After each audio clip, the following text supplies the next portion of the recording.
welcome to this panel on the digital campus.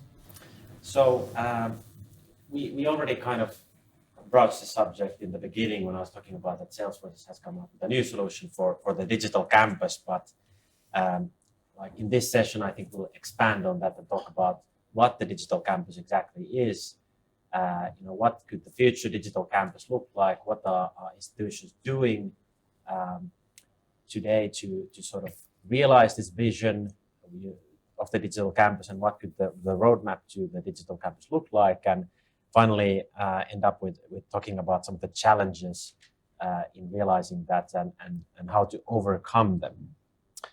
But what I wanted to start off with is if you, Alan, and you, Ian, could introduce yourself, maybe starting with Alan, just to briefly introduce yourself to everyone. Hello, everyone. My name is Alan Hughes, and I'm currently CRM manager with the University of Edinburgh. In my long and varied career, because I am almost 105 years old, I've worked in local authorities, I've worked with public bodies, I've been a private sector consultant. I've worked in most organisations. I head up skills at the Funding Council for some time as well. My interest in education kind of spans right through my career. When I worked with Scottish Enterprise, I was involved in setting up modern apprenticeships and setting up effectively some of the first online modern apprenticeships and some of the first online methods for measuring those as well. So I've been at the university for coming on for 6 years now. I'm building and creating the IRM system, which is really helping the university get a better understanding about its relationships, about the value of those relationships, and the value of all the people that it engages with, from students, from alumni, from business partners, and really maximising the benefit from it. One of the reasons I went to work at university, for an awful lot less money than I earned as a consultant, I have to say. I hope somebody from the university is listening right now. Is because I believe the university has the ability to be the best in the world. It has the ability to be reading against anybody, as long as it can get control of its data and understand the real value of the people that are there. Thank you. Ian, if you can. Yes, thanks, Alan, and hi everyone. So my name is Ian Cross. I'm with MuleSoft.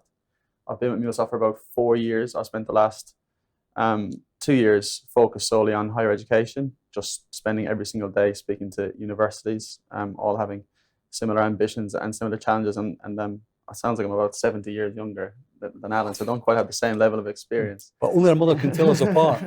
Seriously. You're looking very well for 100 plus.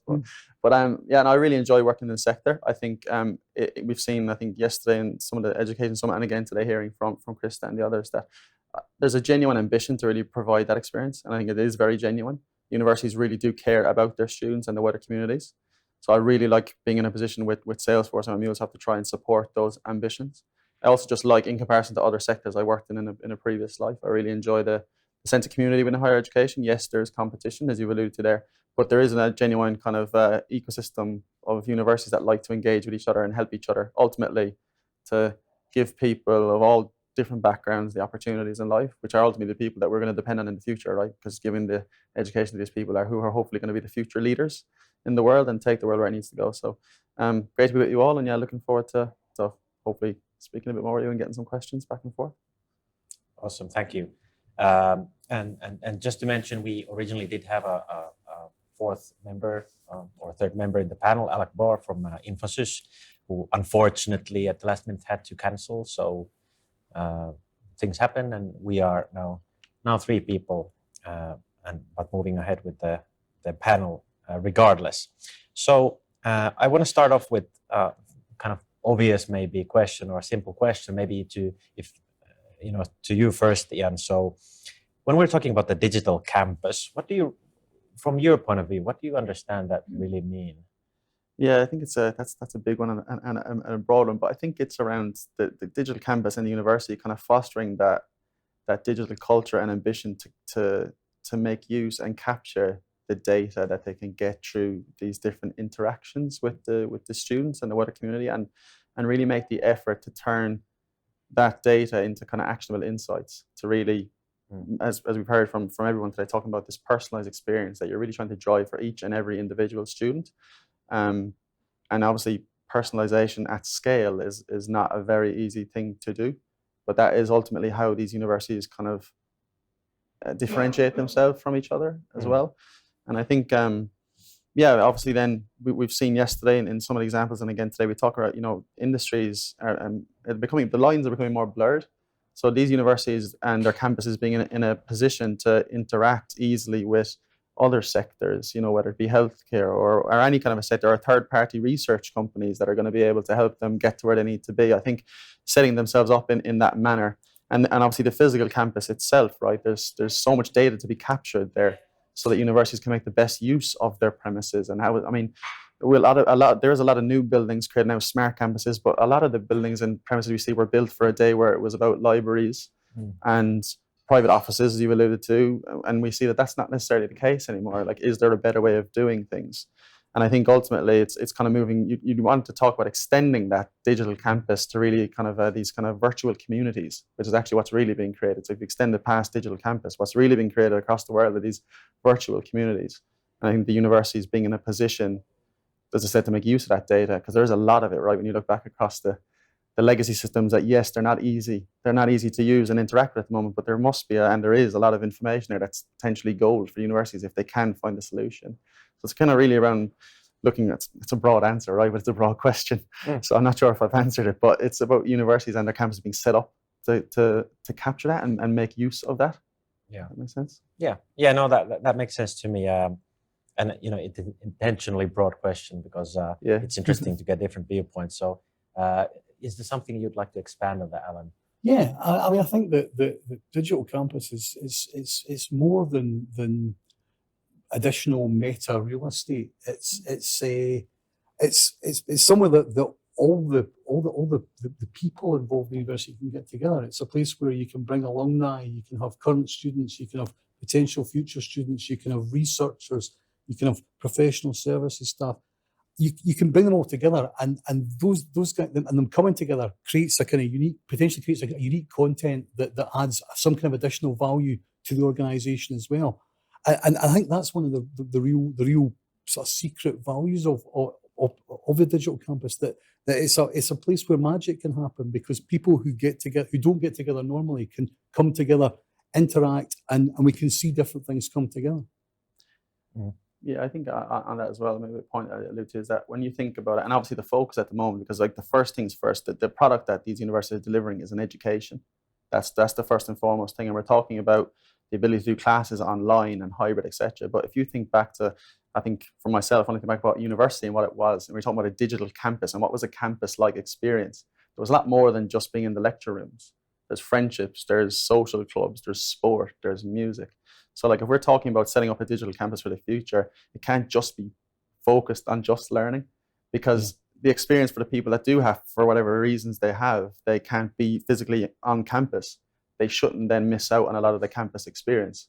So there should be a way that, it's not just enough to have the digital learning aspect. You've got to have the digital social aspect for people to be able to, as you've said, connect with people, that similar interests, but might not be on campus. It can't just be around when I remember being on campus, it was around the parties, the music, the potential few beers every now and then.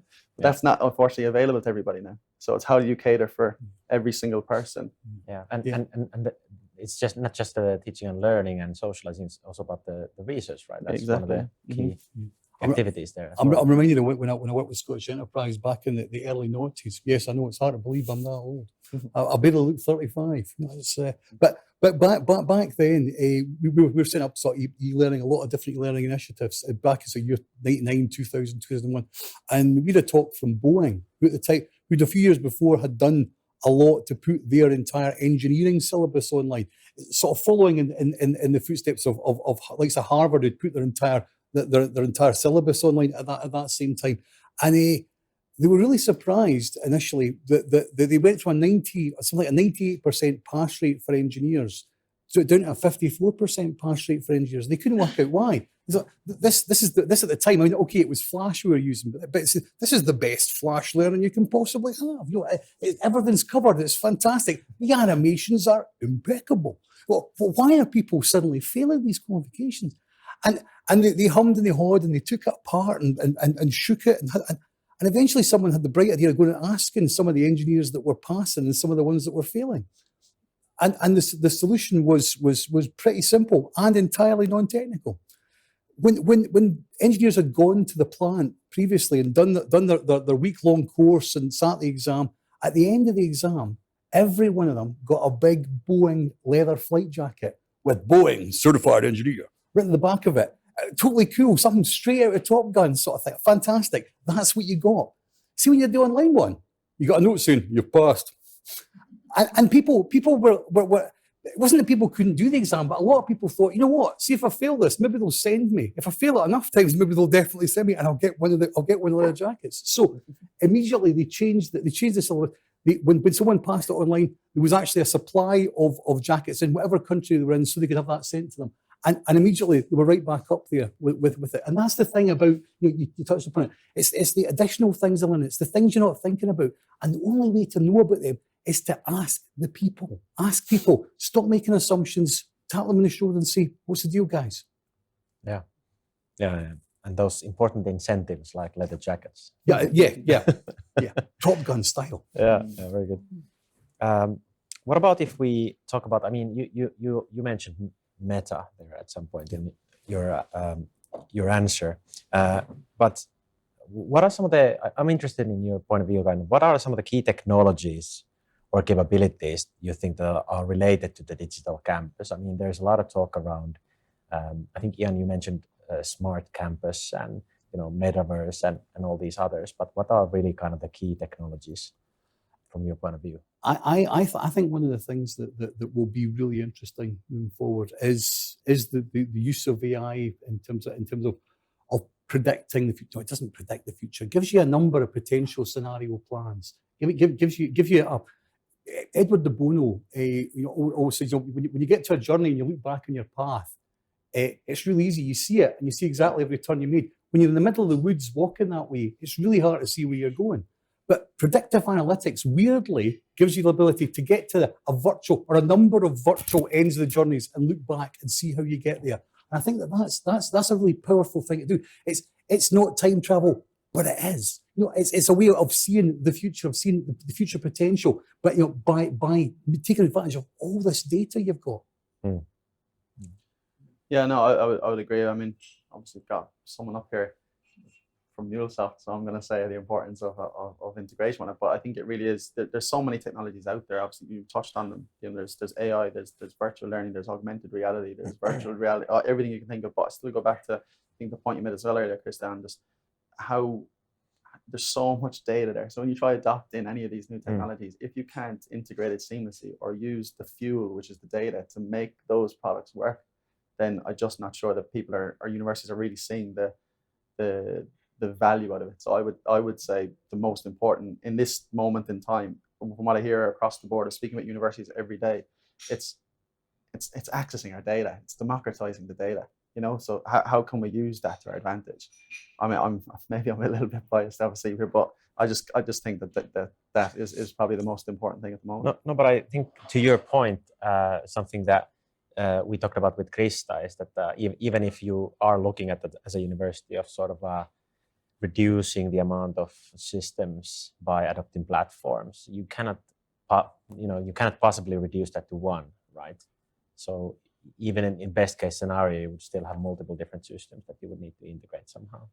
Yeah, I mean, there's obviously, I would agree with that statement around the platform approach, and there's definitely no silver bullet. I mean, we're talking a lot here around technologies are out there, but I think when you see and you speak to people, there's no silver bullet, right, for some of these things. You're not just going to bring in a new technology that's going to change everything and give you the results you want, unless that technology can fit and align to your overall strategy, which includes your people and how they adopt it and how they use it. So technology is one aspect of it. It's, again, the biggest thing we see is process and people. How can you upskill your people? How can you make them understand and get them all bought into the same vision?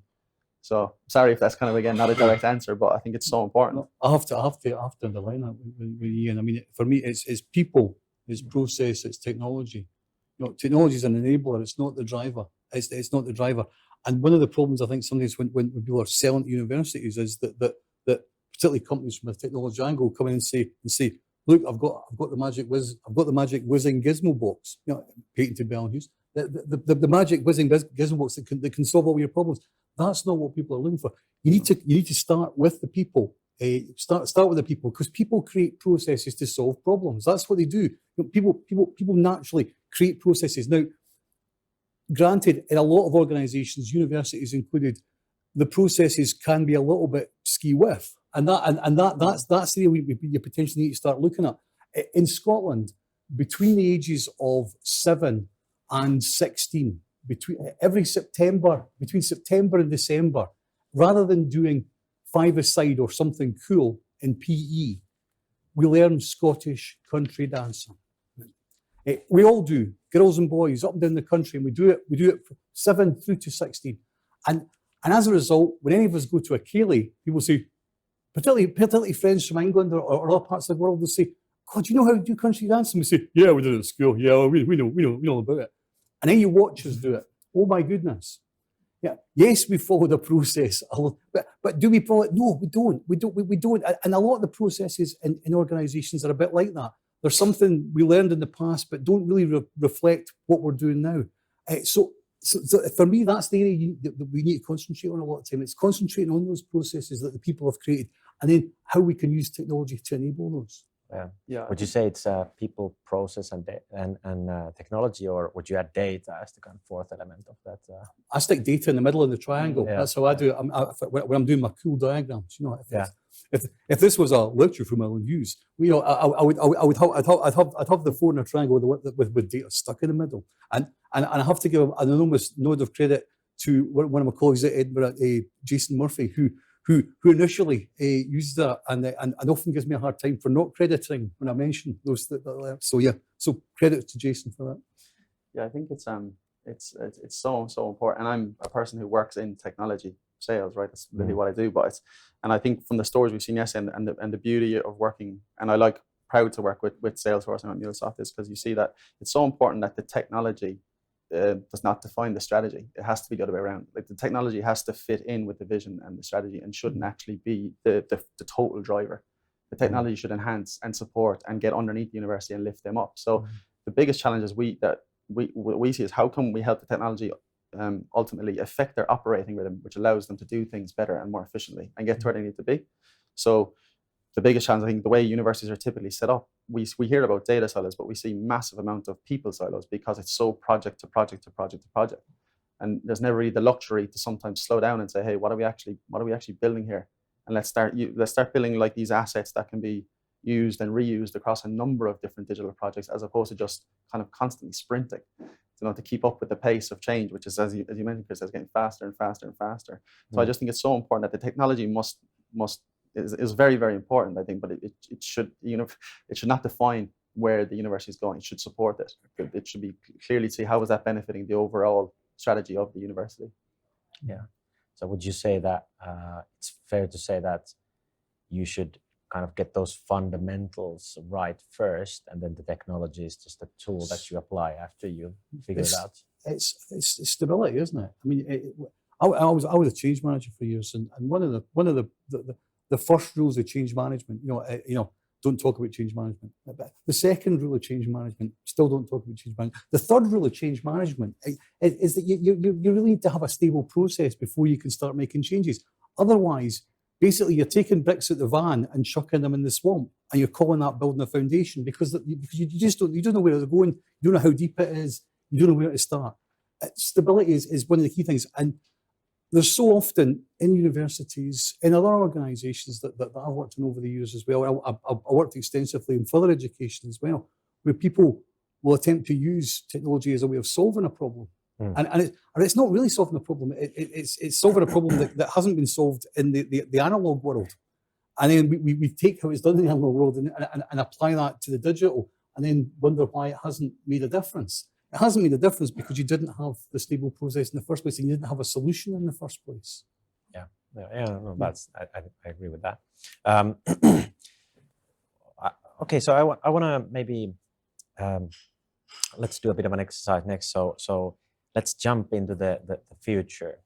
20, 30 years into the future, and take a look at what does the future digital campus then look like. So we talked about the technologies around the digital campus and what it is and so on, but what will it look like? So maybe, Alan, to you first.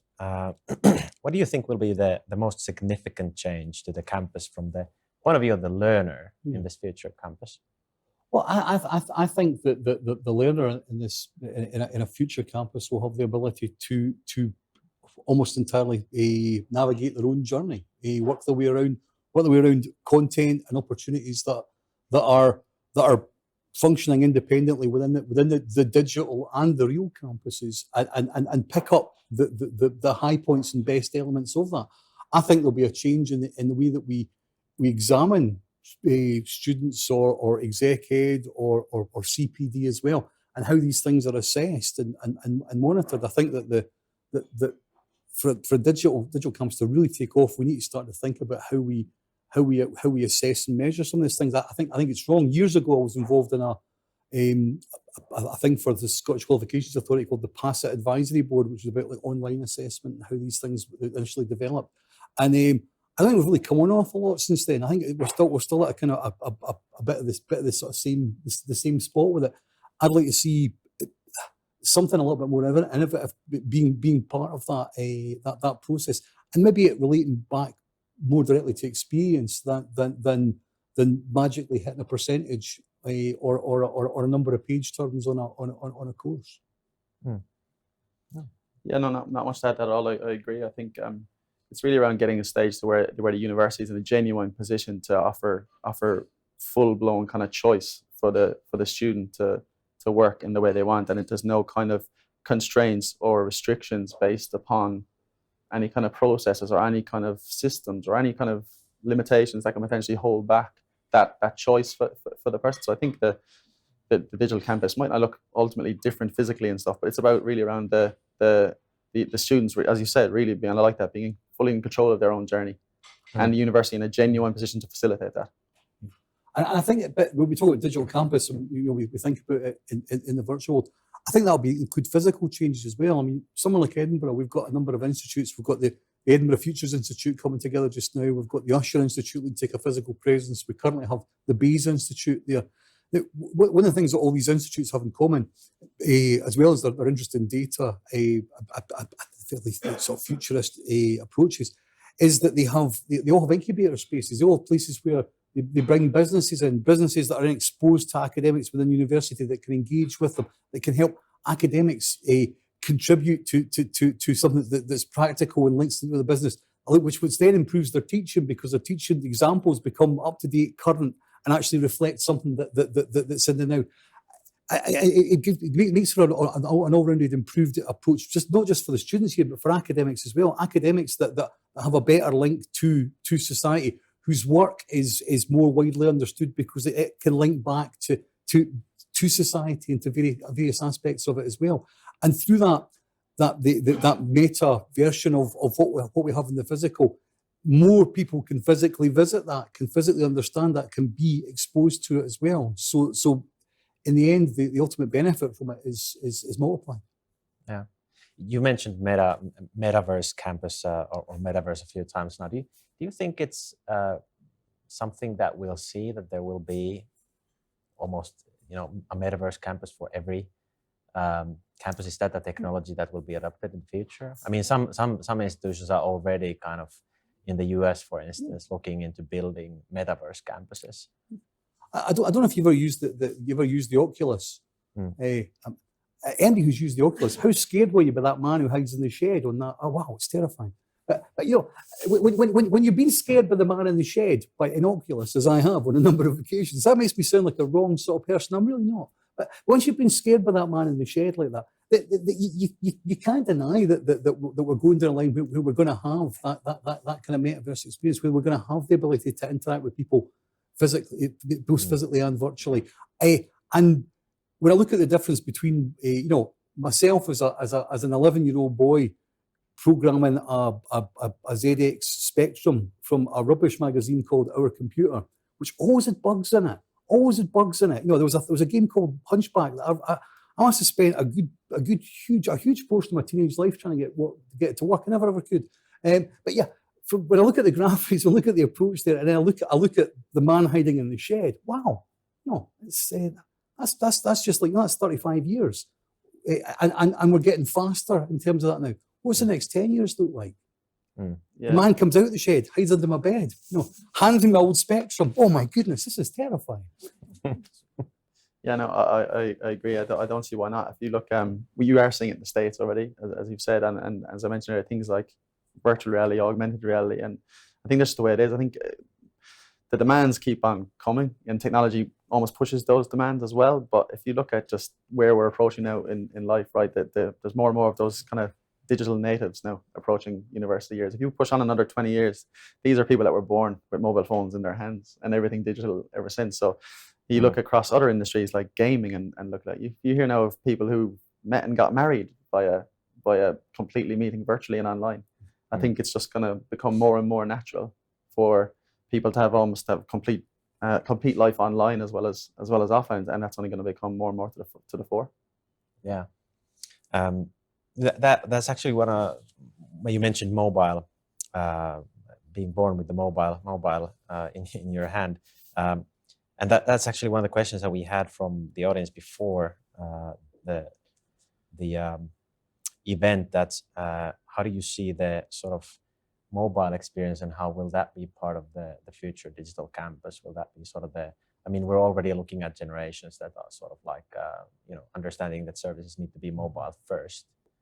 And is that going to be even more important in the future, or is that going to be replaced by something else, do you think? I mean, I think that it will develop. It will continue to develop. I mean, access to most people, learning for most people actually isn't something they do at a university. Isn't something they do at a college. Learning for most people is something they do with YouTube. It's I don't know how to fix this DVD player. I don't know how to fix this Xbox. I don't know how to fix my iPhone. I've become this like crazy kind of weird micro engineer by doing YouTube tutorials and taking iPhones apart. I'm like somebody at Mission Impossible now. That's the most recent piece of learning that I did, and that's when I go back to what I mentioned earlier about accreditation. The fact is, I know how to do that. There isn't weirdly a VQ, a module, or indeed a degree in taking anybody's, and all comers welcome, taking anybody's iPhone apart to fix whatever niggly thing you think's wrong with it.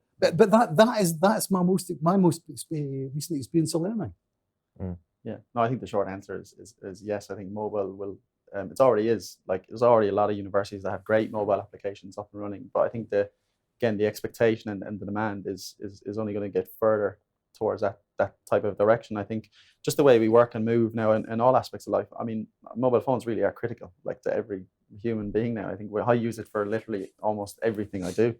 I probably don't go 15 minutes without looking at it because I need to in some form of aspect. And we talked earlier on how things are more mobile now, like offices aren't what they used to be. People are on the move constantly going. So I just think it's imperative that your mobile app is up to speed with everything else you have, and probably sometimes your first line of defense or your first way of engaging with students. I mean, in regards to any stage of the student life cycle, I think it's only going to become more and more important. Yeah, that's true. So we already kind of touched upon this, and I think it's fairly obvious that if we have more and more sort of digital services in the future, in the digital campus, that means that the role of data will be more and more important than ever before, and there will be more data than ever before. And I guess understanding that data better also is a key role.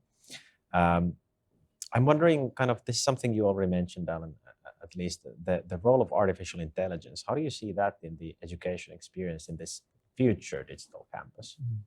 Mm-hmm. Well, again, I think I mentioned before. I mean, it's about. I think the sort of predictive analytics side of things is really interesting. The ability to help us create future scenarios. Scenario planning was a thing that was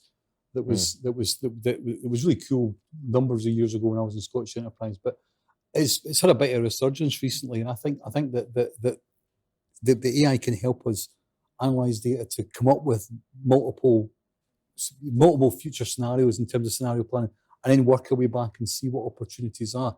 Really start to think ahead of where learners are, of where partners are, of where staff are, and actually develop something that fits in with them slightly before they've thought of it themselves. You know, so almost clearing the pathway for new opportunities, and you know that's where I see it happening.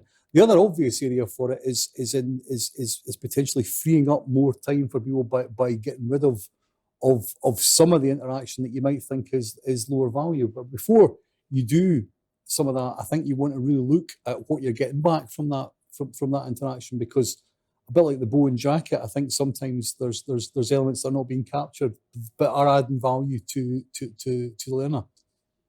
Mm. Yeah, no, I think I'd be just echoing a lot of what Alan just referred to. But I think I said earlier as well, like it's just the way things are going. You know, AI is becoming more prominent across every single industry, and even in classroom, and new technologies and new endpoints and new areas to capture this data and do stuff with it. I think it's just going to become again like more and more to the fore for these universities. I think it's everything's pointing that direction, isn't it? Yeah, that's true. Alan, I think this is a question more towards you, but as your role sort of a CRM manager of Edinburgh University, I'll be interested in hearing, and I think many would be in your views on kind of what do you see is the role of CRM in the future digital campus and university. I mean, today kind of many times you see that education institutions, they have their SIS and then they have a CRM, and they are separate systems and both hold data on the student, for instance. But how do you see that? You know, is that going to remain the same in the future, or is the role of CRM going to change? I think CRMs are critical in universities. I think that it's really important across multiple aspects of it, whether it's about partnership engagements, about industry engagement, whether it's about managing alumni, whether it's about engaging with students, or whether it's about the whole kind of marketing approach in general. Having that information and understanding it is critical. One of the most interesting things I heard yesterday, this is conscious, I can't remember who was it that mentioned it. They talked about higher education as being swimming with Excel spreadsheets. That's something that really resonated with me, you know, in terms of data that's not on my system and that's not on other systems. And the more organisations that I've spoken to across the board, you know, the information that's out there, but that's not captured, not codified, and stuff that's really potentially valuable, stuff that could really make a difference in terms of where you turn as an organisation or the areas that you look at. And I think that the CRMs offer a safe way for the organisation to come together. One of the biggest issues about sort of siloed data, I suppose, is that people feel that when they put it out there, they lose the power, they lose the, you know, it's. When I was a kid, I read a book by a woman called Ursula Le Guin called The Wizard of Earthsea. You know, I love it. It's fantastic. It's my favourite book ever. You know, and Gage, you know, and the power of his name, and oh man, it's fantastic. Well, people sometimes look upon their data like that. You know, it's like keeping your name secret because once it's out there, more people know about it, more people could use it. And what a CRM does is it almost lets everybody put that in there. You still get what you want from it. You still get what you need from it, but more people can see it. More people can draw additional value from it, without you losing the value you've got. When I was a relationship manager with Scottish Enterprise, we developed a relationship management system, and everybody was really, really suspect about using it because it was like, no, I'm giving you my magic, my essence. And it was just terrible. And I was one of the first guys to say, you know what? Here's every contact I've got.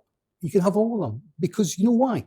Because even though that tells you who they are, who their partner is, who their assistant is, when their birthday is, the last time I spoke to them, the kind of areas they're interested in. When you phone them up and say, hi, I'm a random guy from Scottish Enterprise, I've just looked at all your details here and I want to speak to you, they'll still go, nah. When I phone up, they'll go, I'll say, Brian, is that? And they'll say, Alan, no problem at all, because he knows me, because beyond what's in the CRM is my relationship. And because that's the additional value that you always still have. And that's something that I always say to people who fear the idea of CRMs, the idea of giving away your name, of giving away what you are, is that you never really give that away. if you really genuinely have, if you have a relationship with somebody, then you don't care who knows about it. And that's as true in business as it is anywhere. If you have a relationship with someone, you don't care who knows because you have that relationship. It's the people who don't have the relationships that tend to be more. The relationship involves having your phone number. It's like I have a relationship with him, and you can't have one either. Yeah, and that's a different thing. So I'm always naturally sort of suspicious when people want to sort of not be involved in it. Yeah. Again, sorry, I've gone off on a crazy rant there and brought in the Wizard of Earthsea. So I apologize. No, that's well said. But now I want to take us back from the future to the present and maybe move over to you, Jan, on this next question. So what would you say? I mean, you at Microsoft, you work with several different educational institutions, and I think it would be interesting to hear what are some of the examples of things that educational institutions are doing today to build and realize this future digital campus.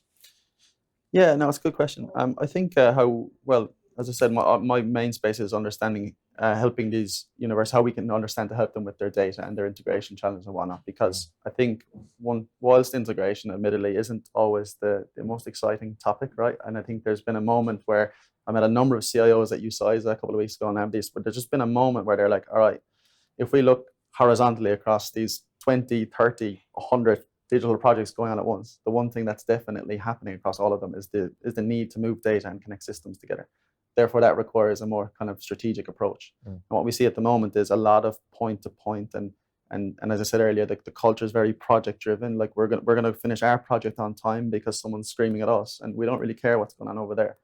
So we challenge them to stop. And there's loads of technologies, great technologies out there that will allow you to connect systems together faster. But we kind of stop and challenge them to think more strategically. Okay, like we say, we talk about APIs as being those building blocks when you're building an integration, and that's what they should be. They should be strategic building blocks. A lot of the time, universities come to us around 9 times out of 10, they'll probably start looking at their student record systems, right? The amount of integration and data that needs to come back and forth out of that is a real difficult starting point. So as I said, we'll work with them, understand where they need to go, right? There's a lot of talk the last few days, which is great, around conceptuals. And you try to bring that back to, okay, well, what do we do today? Like where do we start today? How do we start building out this value and recognizing it?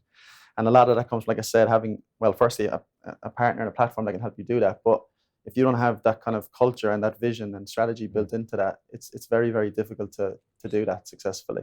So we're working with universities to really help them do that, because what we find is we end up with a lot of different bottlenecks. And as I said, we know about the data issues and the legacy modernization and the legacy systems, but what also goes hand in hand with that is the people skills and people bottlenecks. Every single conversation we have is we see center of excellence is around integration and the ability to get the data out.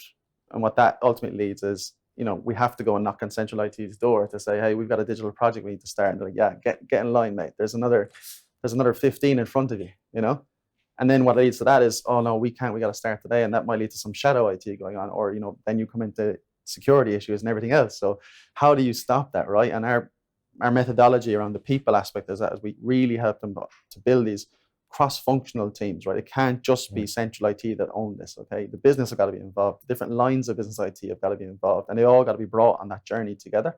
And that's where we kind of really help them understand, okay, where are the opportunities? If we're talking about a student record systems, okay, what are the first 5, 6, 10 key APIs we can build that will help you now on project 1, but you'll also be using on project 2, 3, 4, 5, 6, 7, and stop doing this kind of ad hoc point-to-point approach that is ultimately leading to a lot of, it's brittle, it's difficult. There might only be, like I said, 2 people in the organization. Some of the systems are so old, those people might be close to retiring and those skill sets aren't in the market anymore. So how do the universities, remove these risks from them? And that is how what they do is they create these assets, we refer to them as APIs, and we have our API-led approach, and they then become university assets that are very, very easily consumed in a what's similar to an iTunes store, right? Because that's what people are using these days. You're going to go find something, go look for the app, and that is kind of what we're seeing. But that does revolve the real paradigm shift in the mindset of how we're going to do it, because a lot of this is, if developers are like, if I didn't build it myself, then it's not good enough. There's a lot of trust that has to happen, and everybody's got to be on that same journey together, and it's a very difficult thing to do. But there's probably a lot of universities set in the last couple of days saying, okay, this all looks great. how do we start? Where do we start? What do we do? And that's where really we sit down with them, kind of understand what's the strategy, where are the priorities, and how can we start helping you, complete these projects faster and in a way that makes more sense operationally as well. So, sound familiar to you, Alan? Mm. Sound familiar to you? This from your point of view? Yeah. No, there's a lot of truth in what it says. I hope so. I spend every single day. I do nothing else but speak to universities all day long. So I'm learning. Yeah. Okay. What do you think? Maybe Alan, if you could, over to you first. Is that what do you think are some of the key initiatives that every institution should be looking at from the point of view of kind of realizing this digital campus? I think I'll go back to repeat something Chris has said, something that I've said a number of times here. Speak to people. Don't whatever you do, let some lunatic go off and sit in a cupboard and dream up this by themselves. It will be messy, it will not work, it will be positively irrelevant, if not right away, at least within a few moments after that. Speak to people, engage with your current student body, engage with your prospective student body, engage with alumni, find out what's important to them. Why are they still in contact with you 5, 10, 15, 55 years after? What is it about the relationship they have with you as a university that's valuable? Is it the networking? Is it the prestige? Is it the ability to contribute to student projects? Is it the ability to offer placements? Is it the ability to get involved in research? Is it the ability to have access to researchers? And what is it? What is it about the relationship for those alumni, for those prospective students, for those current students? What are the important things? And then critically, you mentioned happy staff and happy staff and happy customers. Ask your professional services staff, ask your academic staff. What is it that's important to them? Where do they see value? When I was doing change projects, I was a change manager. I used to get in trouble sometimes. I still get in trouble actually, whenever a lot of time. But I used to get in trouble for a different thing. Then I used to get in trouble for saying, "Does anybody know what's in this for me? What's in this for me?" They'll say, "Well, this is really important to the organisation." Yes, it is really important to the organisation. The organisation's been here for nearly 500 years, and I'm glad about that. What's in it for me? Why is this good for me? What is it that's why is my day better because of this? No, not it's just some glib thing about you're doing good and world peace or whatever. No, which is a good thing and it is important. But you know what? What's the actual nub of it? Why is my day better tomorrow because of this?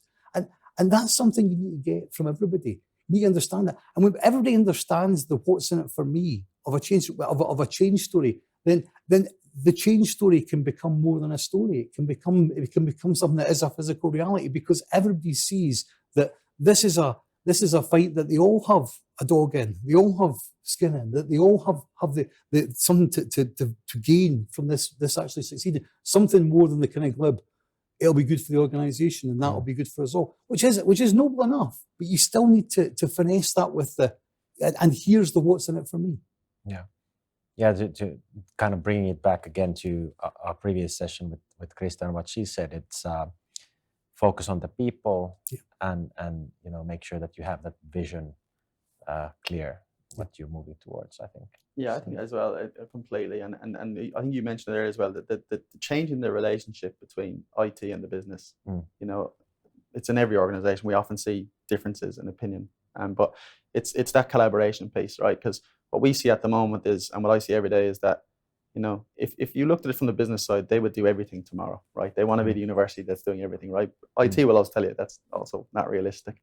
But sometimes if you look from the other end, you might get a little, I think you referred today around resistance to change. If IT led everything, there's got to be a medium there where everyone's working towards the same thing and turn and change the way IT are supporting the business. Because what I see at the moment is it's very much a delivery aspect.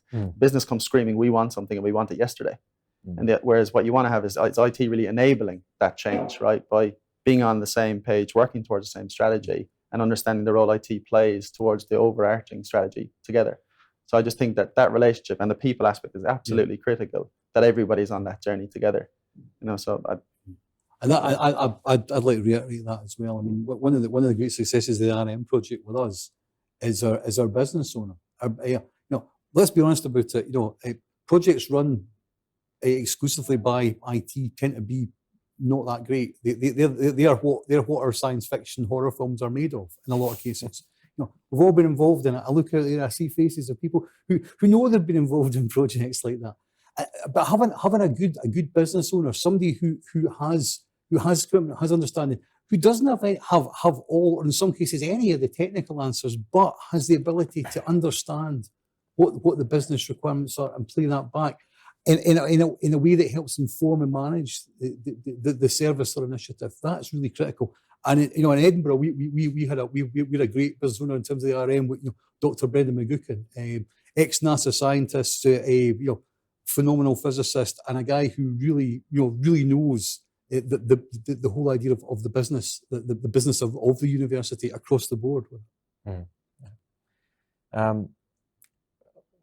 What do you think will be the sort of key capabilities in making the digital campus a reality that institutions need to kind of own up on themselves or develop internally? I mean, like IT capabilities or business development capabilities or so. What are they kind of, maybe Ian, starting from you, kind of from your point of view, because you said you've worked with obviously different institutions and you bring to the table sort of, your understanding of the importance of data and interconnectedness and working across those business and technology silos. But what do you think are kind of the things that institutions should look into themselves?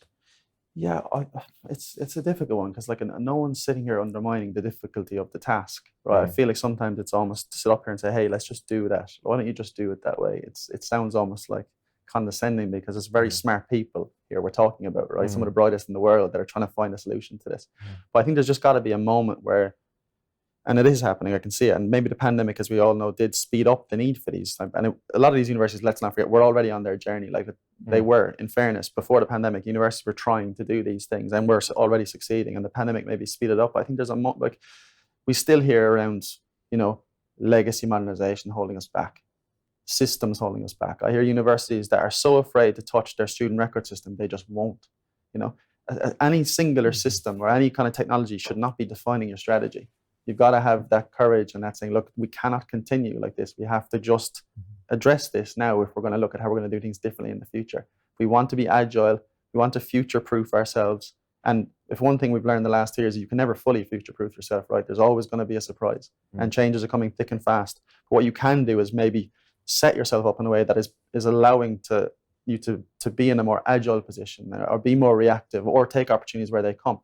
And the way I see current technology landscapes set up, and in some universities, not all universities, some universities, the mindset is still, hey, that's just how we do things around here. And there's got to be a moment in time where we accept, hey, we've got to tackle our student record system or whatever that system may be and say that can't no longer be the handcuffs that are holding us back on doing some of these digital projects. So I think in terms of what I think universities need to do, I think you also have to have a little look inwards and then challenge the likes of us and Salesforce and MuleSoft to tell you how we're going to get there. You lean on your partners. That's what your partners are for. It's not something that a university should just be owning by themselves. We're the partners that should also help them get there. So I think probably what I would say. I would say that this is true of universities. This is true of a lot of organisations, not just universities or colleges. The understanding that a lot of what they're doing is iterative, easy for me to say, improvement. And with iterative improvement, you get to the end of the runway quite quickly. Innovation often involves taking the problem and thinking about what the result you want is and doing something different to get that result, not just doing what you were doing faster, quicker, slightly slicker with a few stages moved out and moved on. It's about actually creating something different to solve a problem, or in some cases, screwing the pull up into a ball and throwing it away and saying that's actually the wrong problem there. That's something we don't need to deal with. And that's not just true for universities. That's true for most organisations. You talk about legacy systems. I worked in financial services for quite some time. There are some large financial organisations that we'll all be familiar with who have legacy systems that are older than I am, and I am a 52-year-old man. So worry about that. That's not universities. That's financial services organisations who we all think of as being at the cutting edge of technology and everything else. They have legacy systems that are like that. They might have a lot of padding on the front of them, but when you take it off, there's a green shining light beneath that, that's actually powering everything. Yeah, that's well said. One of the topics that we've discussed earlier today as well, and I think is very kind of linked to this idea of the digital campus, is kind of the role of security. How do you see that will the role of security kind of be even more important? Because I know we've read reports that, for instance, that education is today, I think, globally one of the sectors that is sort of most attacked by malicious actors, and obviously with the increase in different digital technologies, that the opportunities to do that will probably rise even more. So how do you, maybe starting with you, Alan, like is there something, for instance, that the University of Edinburgh is doing specifically across? Well, I mean, at University of Edinburgh, we've got one of the top sort of cybersecurity guys in the country, a guy called Gary Scobie. Hello, Gary, if you're watching.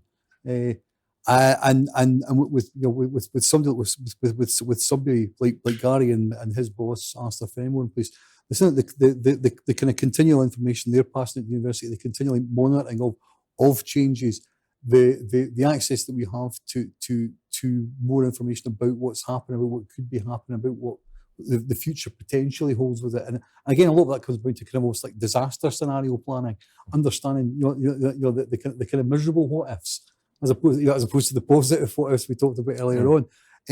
Then we're able to equip the users, whether that be students, whether that be alumni, whether that be business, whether that be professional services or academics, with the tools to recognise and understand. You're never going to get anything. You're never going to get it 100% right. The bottom line is that this is, and I'm stealing this line from Gary, who possibly stole it for somebody else, but they just need to get it right once. And that's the trick with it. All you can do is put as much information out there with your user groups to attempt to make that as difficult as possible. But listen, you're speaking to a man who's theoretically a professional who has on a number of occasions been utterly duped by things that really looked like they were true. A number of years ago, I lost about $1,000 off of something that sounded like it was Virgin Media telling me that it wasn't. It was a bad man.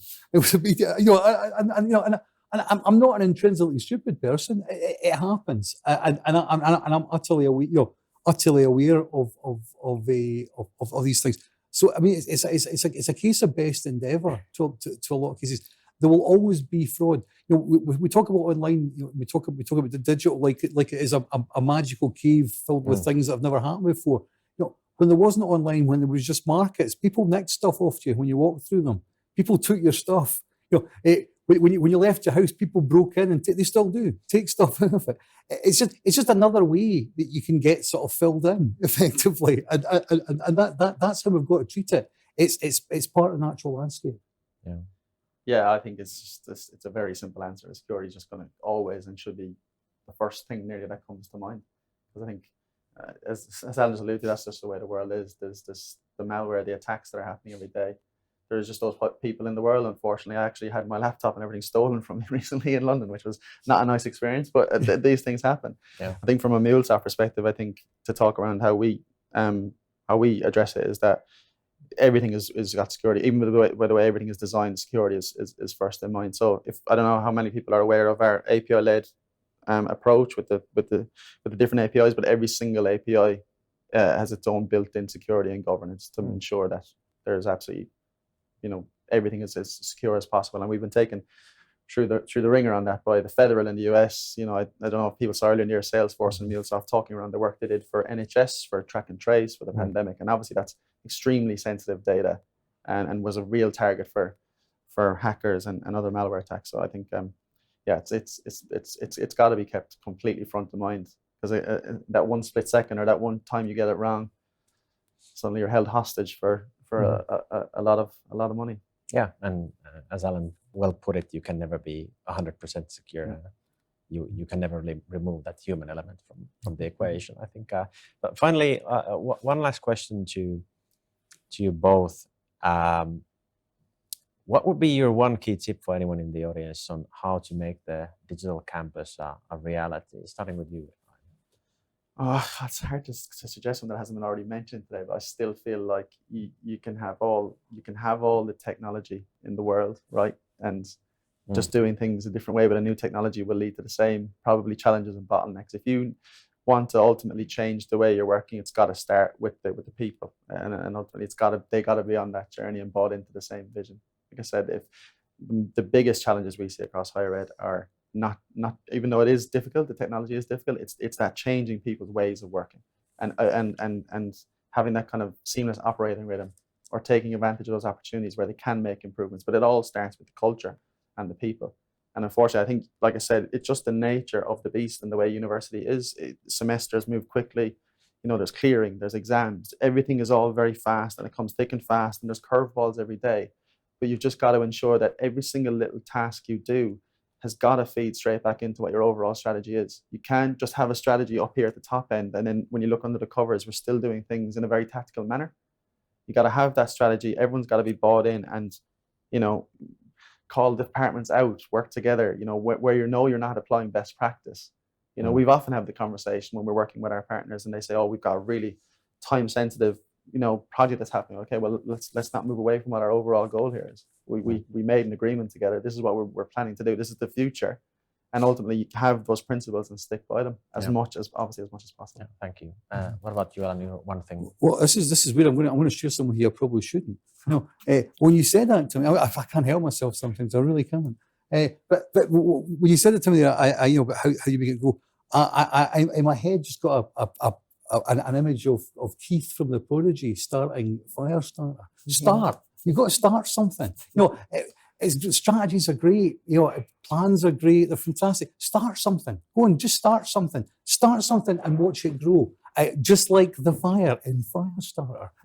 That's what you need to do. We can spend an awful lot of time staring at our own navels. It's easier for me. My navel sticks out further. But we can spend a lot of time staring at ourselves and just what would we do? Let's have another strategy. Let's have a working group.